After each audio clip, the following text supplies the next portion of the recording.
Alright, so like I said in the last video, when you put these problems together as part of our problem sets, I want you to write everything, right?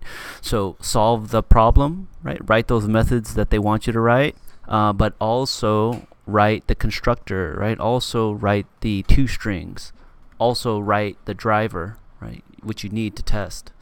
So that's what we need to do, right? So we're over here, we have music downloads. Well, music downloads is composed of download info objects, right? So then we probably want to start there. So we come over here to download info, and we're going to say public string toString, and then we want to print out the instance variables of the download info object, and that's pretty simple. We could just say something like string, or maybe we could just return title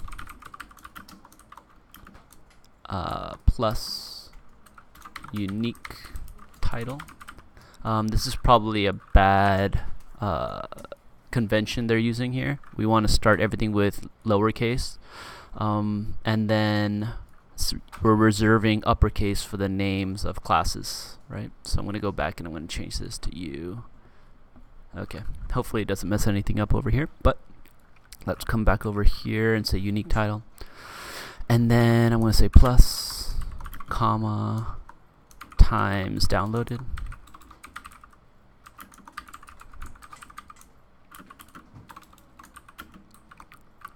and then I'll say plus times downloaded plus, and then \n.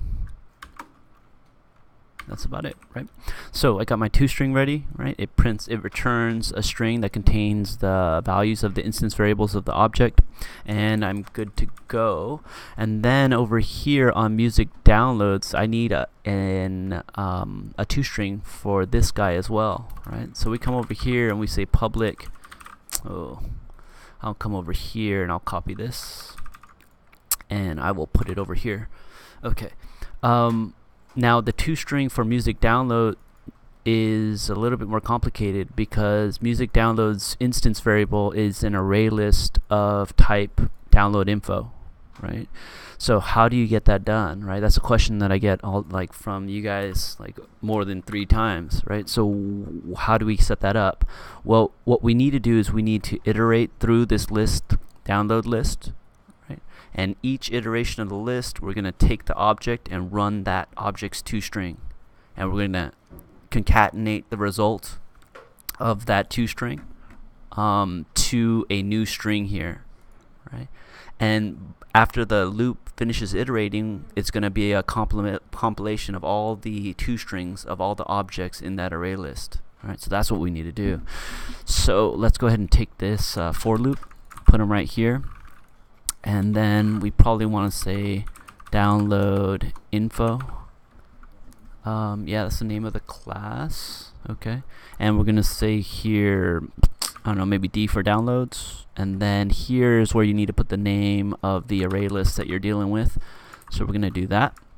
And then in here, we're going to say, we need a string to concatenate everything to. String S is equal to empty string. Right, and then in here we're going to say S is equal to S plus D dot toString. Okay, so typically toString runs when you system print line the object, right? But this time we don't want to print it out to the screen. We want to take that string that's returned by toString and concatenate it to S, right? So how is this going to work? It's going to go through this for each is going to go through each element in download list, and it is going to run the toString of each of those objects as this for loop iterates. And we are taking the string that's returned by the toString. We're taking this string right here for each object, and we're concatenating it to the S, right?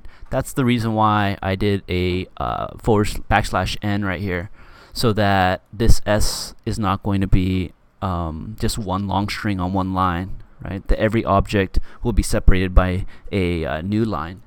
So then, yeah, we have that going, and after that for loop finishes iterating, S is going to be the return the instance variables values of every object in the array list. So I could just return S, and I will be good to go. Right?